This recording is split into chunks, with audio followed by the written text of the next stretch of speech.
지난 주말입니다. 충남 태안화력발전소에서 일하다 사망한 이 하청 노동자 김용균 씨의 이름을 따서 김용균 재단이 출범이 됐죠. 네. 예. 오늘 사실 오늘 주제가 보시면 알겠지만 저기 시작할 때는 우리 시장에 화재 나서 서민들 울고 네. 있는 거, 그다음에 또 우리 어린이 안전 문제, 그다음에 사실 우리 국민들이 OECD에서 산재 사망률 1위라는 정말 비참한 자살률이 산재 사망률은 이거 벗어나야 됩니다. 언제쯤 이거 벗어날 수 있겠습니까? 부디 우리 국민들 노동자 안전하게 일하는 제대로 나라를 만들어야 될 텐데요. 그 이슈로 오늘 저희들이 죽지 않고 일할 권리, 안전한 나라 계속 이야기해 보겠습니다. 네, 오늘 이야기를 함께 해주기 위해서 전문가 한 분 모셨습니다. 노동건강연대 이상윤 대표님 모셨습니다. 어서 오세요. 예, 대표님 어서 오십시오. 노동건강연대는 이제 우리 노동자 산재 예방 건강 문제 챙기는 아주 오래된 공익단체라고 네, 저희가 한 20년 그렇죠, 동안 20년. 계속 활동하고 있습니다. 이상윤 대표님은 이제 현직 의사 하면서 활동에 참여하고 계시는 거죠? 네, 직업병이나 뭐 산재 전문 그러니까 의사입니다. 녹색병원. 네네. 예. 왜냐면 좋은 병원이니까. 네. 거기가 그런 이제 병원도 이렇게 막 예전에 이름도 이제 얘기해도 되나요? 아니 거기가 이제 옛날에 그 산재 네네. 그 맞습니다. 우리 온진내이온 산재 엄청난 충격이 있었거든요. 그걸로 만들어진 병원이잖아요. 공익재단이 설립한. 예, 그러니까요. 공익재단에서 설립 병원이니까 녹색병원 우리가 이야기 될 것 같고요. 어쩌다가 정말 20년 동안 열심히 많은 분들이 애를 썼는데 네네네. 아직도 OECD의 산재 사망률 압도적 1위 국가라는 거 네네. 이거 얼마나 심각한 일인가요? 예. 네네네. 뭐 지표로 보시는 바와 같이 지금 현재 OECD 국가 중에서는 산재 사고로 죽는 노동자가 늘 1위인데요. 근데 사실은 이제 경제 규모 대비를 봐야 되는데요. 보통 네. 1인당 국민소득이 올라갈수록 산재 사망률이 줄어들거든요. 근데 한국이 지금 1인당 국민소득이 한 3만 달러 정도 되는데 3만 달러 되는 나라들은 지금 산재 사망률이 한국의 한 3분의 1 정도밖에 안 됩니다. 3분의 1 수준이요? 네, 그러니까 3배가 높은 거죠, 한국은. 같은 경제 규모라고 하더라도. 그러니까 일부에서는 한국이 경제가 어려워서 그런 안전을 투자를 할 수 없다든지 예방 대책을 세울 수 없다라고 얘기하시는 분들도 있는데 그 말은 말이 안 됩니다. 예, 세계 10위권의 경제대국이 무슨 경제가 어려워서. 그리고 얼마 전에 보니까 기업하기 좋은 나라 네네네. G20에서 1등도 했더라고요. 그렇죠. 그러니까 네. 기업하기 네. 좋은 평가를 네. 외국에서 받은 거 아니에요. 그렇죠. 그러면 산재 예방 투자를 안 하는 거잖아요. 네, 기업하기는 좋은 날인데 그 기업이 기업 활동을 하면서 이제 기초적인 안전 대책이나 그것은 이제 노동자에 대한 안전 대책뿐 아니라 이제 소비자와 예. 관련된 안전 대책도 그렇죠. 제대로 하고 있지 예, 않다고 예. 볼 수 있죠. 그러니까 네. 가습기 살균 이제 참사나 이런 거 보면 노동자는 노동자대로 죽고 소비자는 소비자대로 죽는 나라인데 네, 그렇습니다. 산재 사망 1년에 한 어떤 통계는 한 2,000명 안팎으로 나오던데 어떤 네네. 통계는 또 1,000명 안팎으로 나오는데 이게 네네네. 약간 차이가 있나요, 대표님? 일단은 어떤 사망이냐를 보는데 일단 사고로 인한 사망이냐 아니면 질병까지 포함한 사망이냐 그러면 이렇게 보면 때 보통 질병까지 포함하게 되면 한 2,000명 정도가 되고요. 네. 그게 아니라 뭐 추락이나 전도나 뭐 이렇게 넘어짐이나 이런 것들로 인한 사고만 따지면 한 1,000명 내외가 되는 것이죠. 1,000명에서 2,000명, 곽현애 씨가 하루에 몇 분씩 돌아가시는 거니까. 그러니까요. 그좀 예. 가늠이 최소 안 서너 되는데. 명에서 많게는 뭐 5, 6명 정도 대여섯 되는 명이 거죠. 돌아가신다는 네. 거 하루에 그것도. 그게 저는 굉장히 놀랐어요. 사실 우리나라가 1등하는 좀 불명예스러운 그런 것들이 굉장히 네. 많잖아요. 뭐 자살률부터 시작해서. 그런데 이 산재 사망률까지 압도적으로 1위라고 하니까 굉장히 좀 너무나도 안타깝습니다. 자, 죽지 않고 일하게 해달라는 이 노동자들의 절규 저희가 직접 담아왔습니다. 함께 보시죠.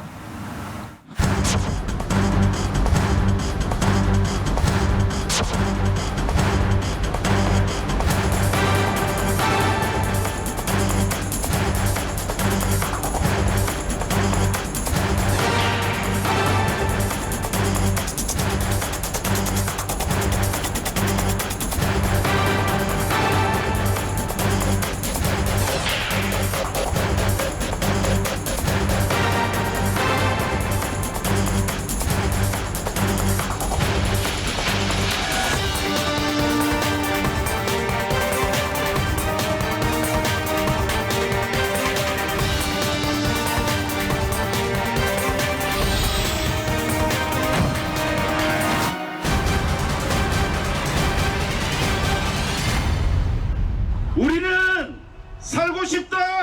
자급중지 명령 개정하라.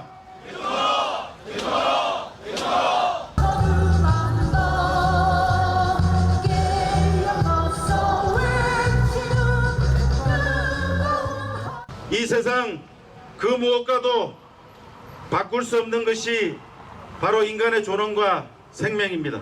살려고 나갔던 일터에서 싸늘하게 죽음으로 돌아오는 노동자가 한 해 2,400명입니다. 단 하루만 조선 현장에서 일해보길 적극 권해드립니다. 저는 단언컨대 단 하루도 버틸 수 없다에 제 손모가지를 걸겠습니다.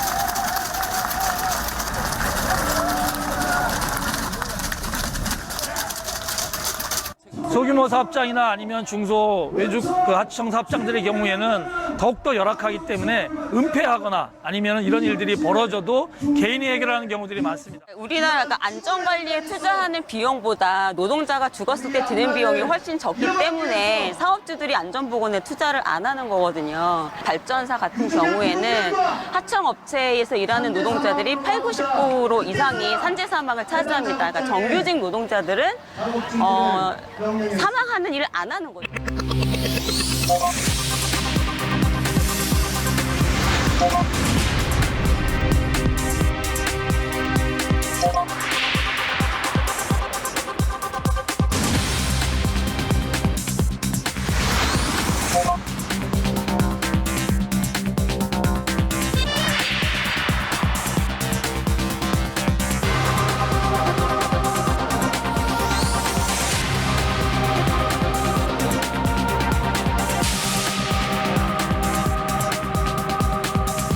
로 달려오는 그 열차는 한 양당 무게만 40톤이 넘습니다. 그 열차에 접촉하는 것은 사실상 즉사나 다름없는 겁니다. 그것을 감시하기 위해서 600m 전방에 사람을 두기로 했는데 그 사람을 없애버렸습니다. 그리고 작업하고 있는 작업자들은 작업을 하면서 차가 오나 안 오나를 두리번거리면서 작업을 해야 되는 겁니다. 사고가, 사망이 안 날래야 안 날 수가 없는 것입니다. 동지들에게 큰 힘되는 응원과 연대의 박수 부탁드립니다.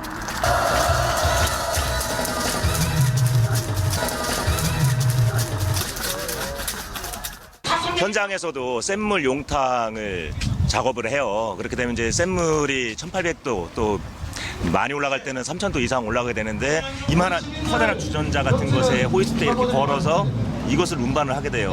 샘물을. 그래서 그걸 갖다 이제 주입을 하게 되는데 그 호이스트 고리에서 호이스트가 끊어진다든가 아니면 고리가 잘못 걸려가지고 용탁이 떨어진다든가 그러면 1000도 이상 되는 것들이 사방으로 퍼지게 되죠. 이 샘물이 1000도 이상, 2000도 가게 됐을 때는 물방울 하나만 떨어져도 폭발이 일어나요. 샘물이 다 튀어서 거의 다 화상을 입고 뿐만 아니라 모든 작업장 생산 설비에는 회전하는 기계들이 많이 있죠. 거기에 자칫 잘못하게 되면 손에 장갑을 끼게 되고 장갑이 빨려 들어가서 손이 절단된다는 사고. 하루시라고 그래서 나와서 하루시면 데일밴드 하나 붙이고 와서 일을 하게 되고 골조상이 있더라도 왜 오른손을 사용하게 되면은 왼손에 골절이 있다고 그러면은 그냥 오른손 작업해 하면 출근해서 일할 수밖에 없는 이런 조건들이 될 수밖에 없다는 거예요. 내가 이 상태에서 죽게 됐을 때 내 아들은 아니 내 와이프는 과연 어떻게 되는 것인가?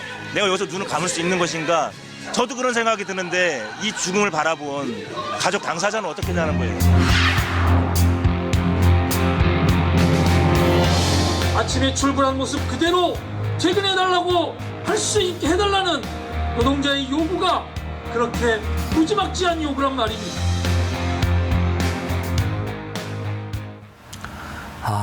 정말 비참합니다. 예. 산재 사망일이 그냥 이렇게 숫자로 오는 느낌하고 직접 우리 노동자들 이야기 들으니까 훨씬 더 비참하잖아요. 저는 저번에 이제 고 김용균님 돌아가시기 전에요. 용광로에서 떨어져서 흔적도 없이 숨진 한 청년이 있었습니다. 지금 그 김명환 민주노총 위원장 같은 경우는 철도 노동자 출신이어가지고 현장에서 정말 2명이 일했으면 분명히 살 수 있었는데 한 사람만 투입해가지고 노동자들이 허망하게 돌아가신 모습을 많이 봤대요. 그러니까 더 절규가 느껴지는데 이제 우리 시청자들께서는 이제 노동조합 하면 이렇게 약간 불편해 보신 분들이 있는 것 같은데 근데 사실 노동조합이 산재 예방에 정말 피눈물 나게 그동안 싸워서 이만큼이라도 안전해진 거거든요.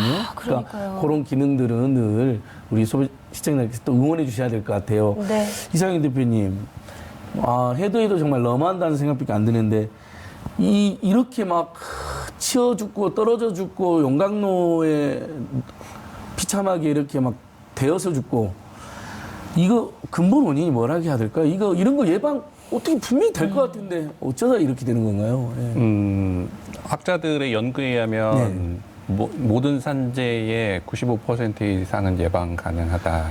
심하게 말하면 요즘에 이제 그게 이제 뭐 한 22년 전에 나온 연구니까 지금 이제 기술로는 거의 뭐 100% 가깝게 예방 가능하다고 볼 수 그러니까요. 있죠. 네. 방법이 없어서 하는 게 아니라 관심이나 투자가 없어서 그런 것인데 그게 한 3가지 정도 나눌 수 있을 것 같아요. 첫 번째는 원인 진단을 회피하거나 원인 진단을 잘못하는 거죠. 사고가 나면 원인 진단을 제대로 해서 그걸 개선하는 게 기본적으로 그래야지 차후의 사고를 막을 수 있는데 대부분의 이제 사업장에서 원인 진단을 노동자 개인의 책임으로 봅니다.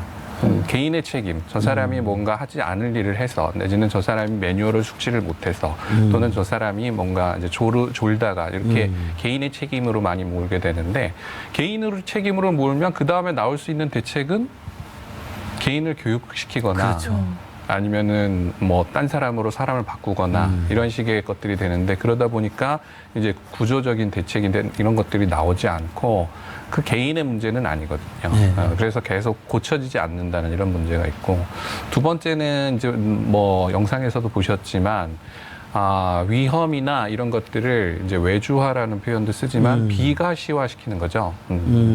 눈에 보이지 않게.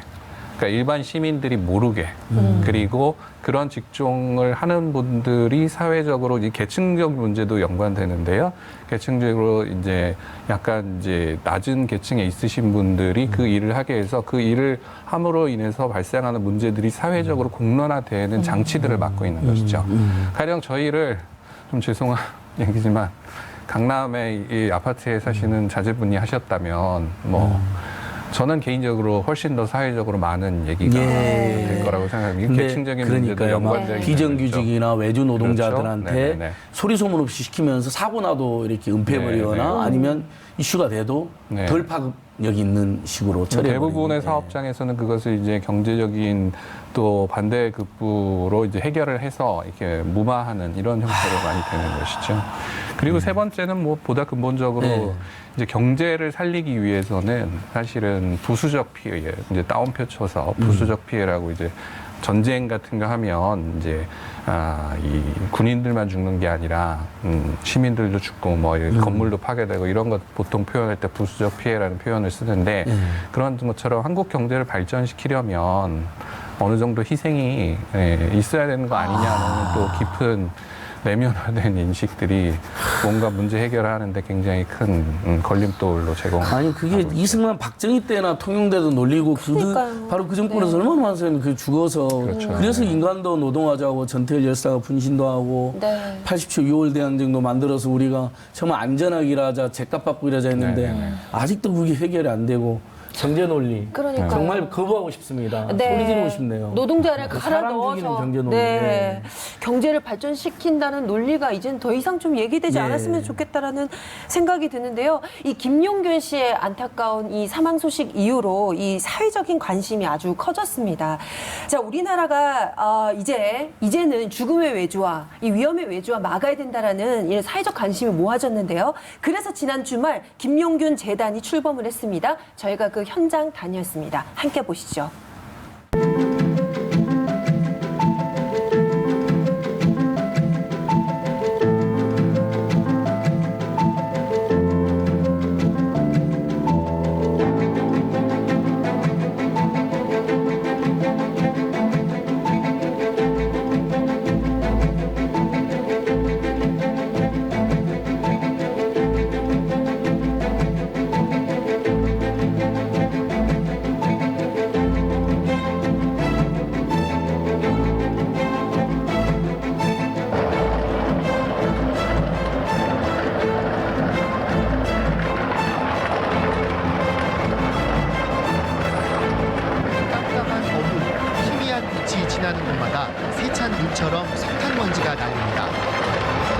보이고 어지러워. 그래서 개미지옥으로 부르는 작업장에 민낯이 담겨 있습니다. 신입 직원이 혼자 컨베이어 벨트에 머리와 손을 넣어가는 위험한 작업을 쉬지 않고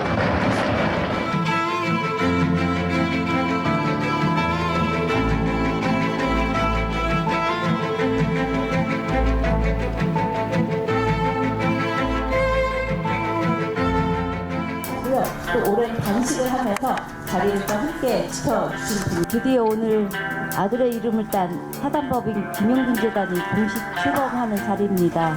아들이 다시 이곳에서 살아 숨쉴 수 있을 것 같아서 기쁨에 가슴이 마구 틉니다. 김용균 재단이 사회적 역할을 다할 수 있도록 노력하겠습니다. 고맙습니다.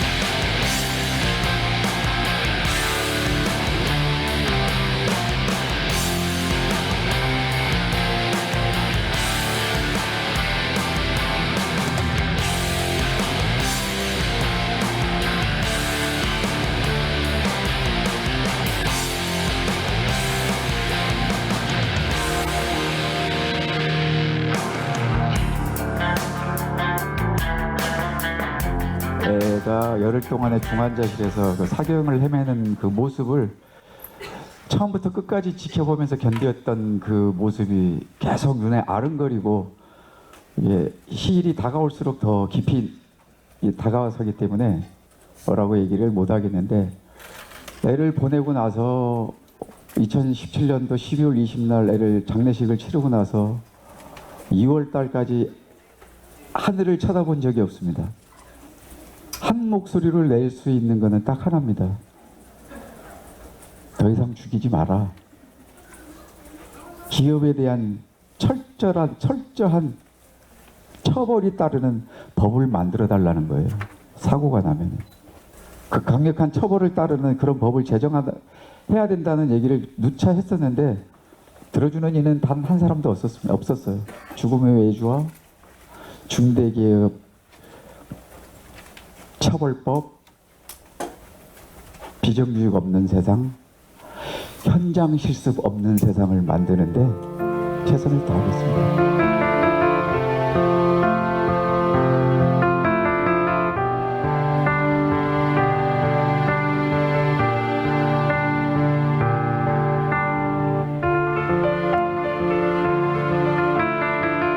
나 박현우는 김용균 재단과 함께 비정규직 철폐를 위해 같은 처지에 놓인 노동자들과 함께하겠습니다. 위험의 외주화를 중단시키기 위해 비정규직 없는 세상을 위한 실천들을 함께 하겠습니다.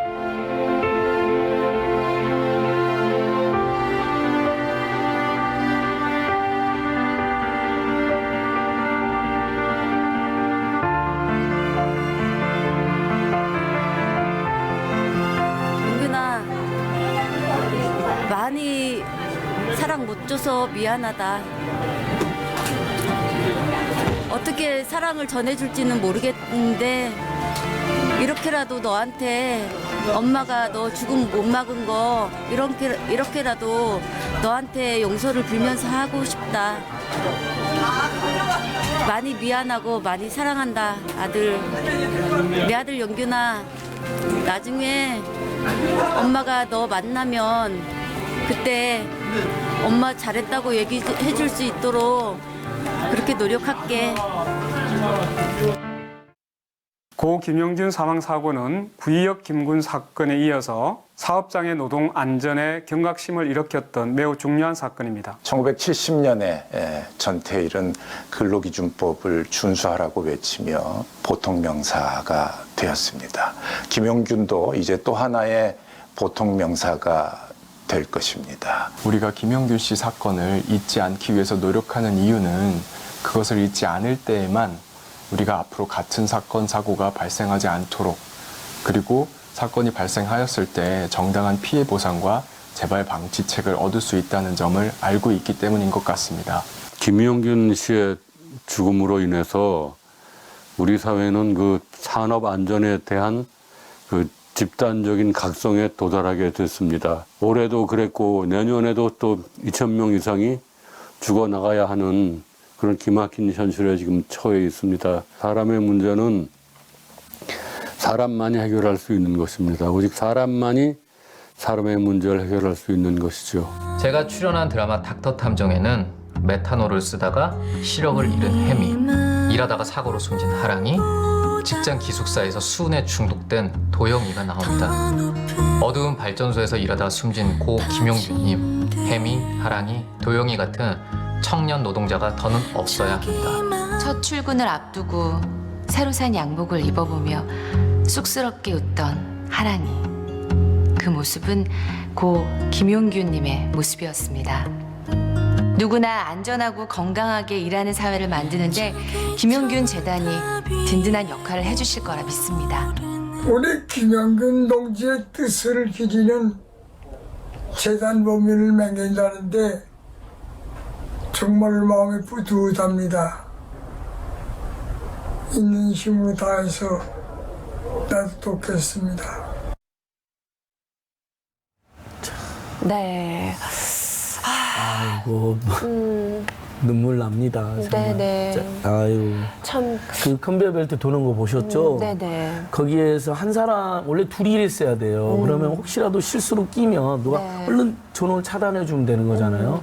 아니면 사람이 끼면 자동으로 멈추던지요. 그런 기술을 좀 있어요. 있는데도 기기 설치 장치를. 안 하는 거예요. 정말 나쁜 놈들입니다. 네. 욕이 나옵니다, 진짜. 참 이것도 너무 화나더라고요. 그 김용균 씨가 네. 사망한 이후에 이 태안 화력 발전소에서 지난해 산업재해를 보니까 없었다 0 이런 식으로 얘기를 해서 그럼 도대체 기업은 노동자의 죽음을 어떻게 생각을 하는지 단적으로 보여주는 예가 아닌가 싶더라고요. 너무 화가 났는데 이렇게 하청 노동자들이 산업재해 현장에서 이렇게 피해가 많은 원인이 뭘까요?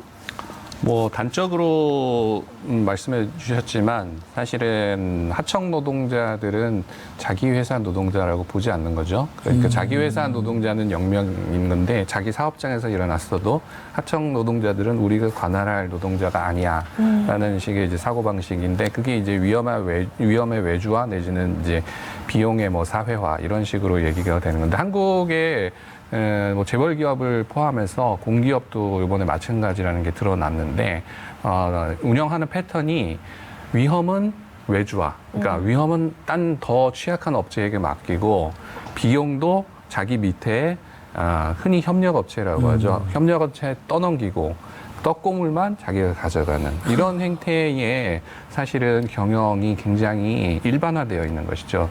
뭐 상생 협력 하시는데 소장님 많이 하셔서 알겠지만 사실은 중소기업이나 이런 데 다 굉장히 이렇게 그 저가로 낙찰해서 비용을 다 떠넘기니까 중소기업, 하청업체들이 대부분 중소기업인데 중소기업은 그 비용 내에서 안전이나 뭐 이런 걸 할 수 있는 여력이 없어지는 거죠.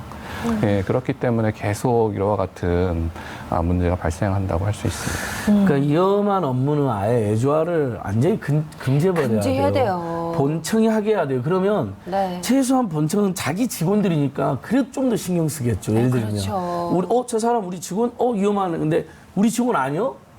훨씬 더 신경 안 쓰는 경향이 있더라고요. 보니까. 네. 그러니까 이런 것부터 바로 잡아야 되고. 그렇습니다. 그래서 저희가 그 할 말이 김용균 많은데. 법에 관해서는 저희가 하나의 VCR을 보고 얘기를 나눠볼까 합니다. 그 산업재해 사망 사고가 가장 많은 곳 중에 하나가 바로 건설 산업 현장입니다. 자, TV 민생연구소가요. 그 현장 얼마나 위험한지 취재를 해왔습니다. 여러분 함께 보시죠.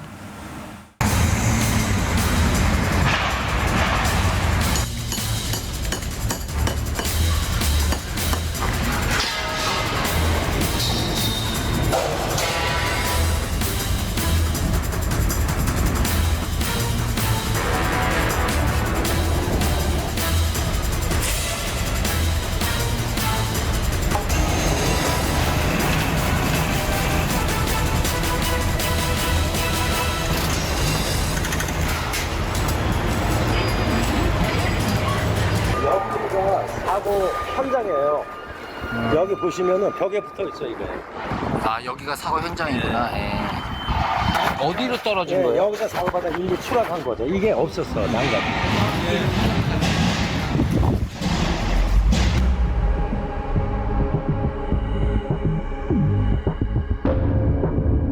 어, 119가 와서 응급처치도 못할 상황이었었던 것 같다고 그러더라고요. 응급처치를 안 하더래요. 뭐 가망이 없다고 판단이 내려졌지 않나 싶어요, 제 생각에는.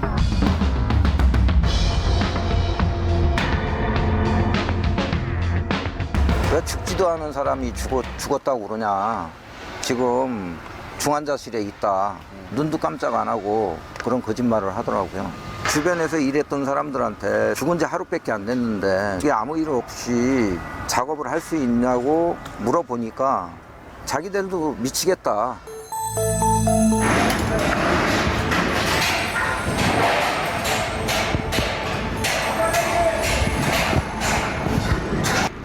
이렇게 전도 사고가 많이 나겠어요, 이제 바닥에. 걸리는 게 많아가지고. 걸려서 넘어지는 사고요. 여기 내려가 보시면은 점이 원래는 이렇게 앉혀 있었어요? 네, 앉혀 있었죠. 저 밑에 10층이면 40m가 통 있는 거예요. 저 밑에 낭떠러져요. 사람들이 저기서 일리 건너요. 아, 여길 건넌다고요? 네.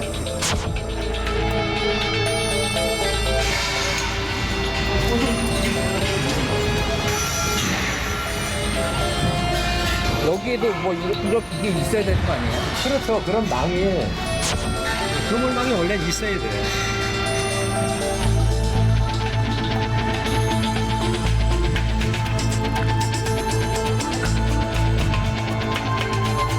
여기서 1m 정도 되는 데다가 사람이 더 접근 못하죠. 그러면 안전사고가 안 나겠죠? 외부로 접근을 못하죠.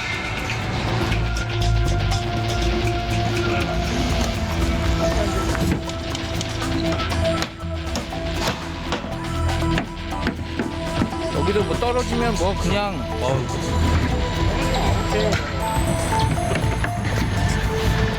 여기도 쳐야 되는 거 아니에요?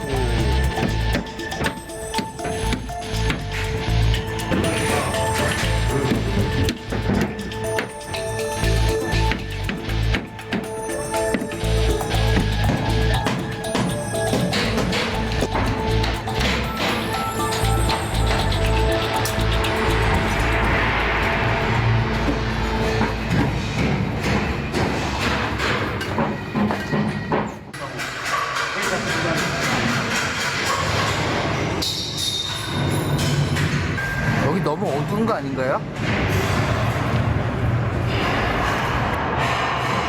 이게 중간에 안전망이 갖춰져야 되는 거예요, 이게. 어디에 안전망 쳐줘야 돼요? 위에서도 작업을 하시는 거예요? 아.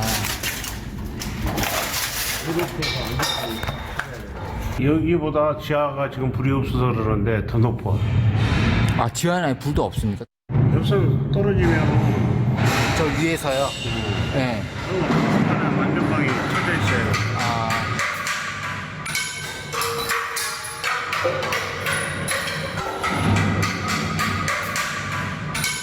중간에가 네.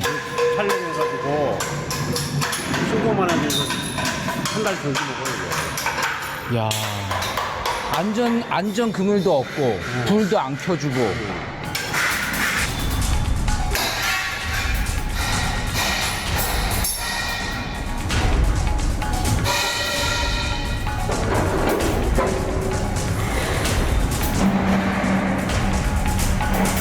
위에서 작업하시는데 그물도 안 켜고 그냥 하시는.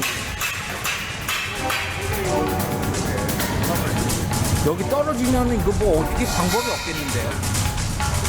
안전요원이 있으면 거기에 대한 체크도 해요. 체크도 하는데 체크해서 현장에서 시정 조치를 해달라고 하면 가서 불을 켜주는데 이런 작은 현장들은 그런 인력들이 없어요. 사고가 일어나기 전에는 우선 아껴야 된다는, 돈을 아껴야 된다는 생각 때문에 그런 시설을 안 하죠.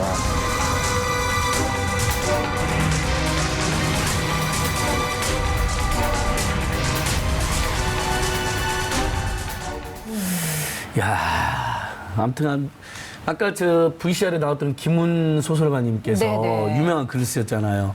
노동자들은 떨어져서 다 죽고 건물하고 이유는 올라가서 자본과 재벌이 다 먹는다. 이런 취지로. 저 그 글 읽고 너무 감동이 그 공명이 커가지고 네. 아 언제 산업재해 추방운동에 뛰어들어야겠구나 저도 막 이런 생각이 들었어요. 대표님 건설 현장이 제일 추락사고 사망사고가 많다면서요. 그렇습니다. 네. 지금 화면에서 보신 것처럼 건설 현장이 굉장히 위험하죠. 그래서 보통 하루에 한 2~3명씩 건설 현장에서 사망사고가 발생하고 있습니다. 하루에 2~3명씩. 그래서 근데 보통 이렇게 얘기하면 일반인들은 원래 건설 현장 위험한 거 아니냐, 어쩔 수 없는 거 아니냐 이야기하시는데 사실 건설 현장은 다른 나라에도 많이 있는데 다른 OECD 국가에서는 저렇게 위험하게 건설하지 않습니다. 그리고 건설 노동자들이 죽지는 않습니다. 네. 한국만의 특수한 문제고요. 지금 현재 전혀 뭔가 관련된 대책이 있음에도 불구하고 하지 않는다는 걸 여실히 보여주는 것이죠. 그러니까 대책이 안전망이나 추락 방지망이 있지만은 그것도 제대로 안 해버린다는 거잖아요. 그거라도 하고 강화하자 이런. 네, 그렇습니다. 아, 예. 여러분 오늘 저희가 준비한 영상들이 아주 많았는데요. 보시면서 어떻게 세상에 이런 일이 많이 답답하시죠? 저희가 그 뒷얘기를 준비를 했습니다. 오늘 정규 방송은 여기까지지만요. TBS 유튜브 채널 이 시민의 방송을 통해서 TV 민생연구소 외전을 준비했거든요. 유튜브를 통해서 보신 분들은 계속 쭉 이어서 보시면 되고요. 끄지 마시고요. TV 보셨던 분들은 지금 빨리 유튜브로 넘어서 오시면 되겠습니다. 자, 유튜브 채널에서 뵐게요. 어서 빨리 오세요.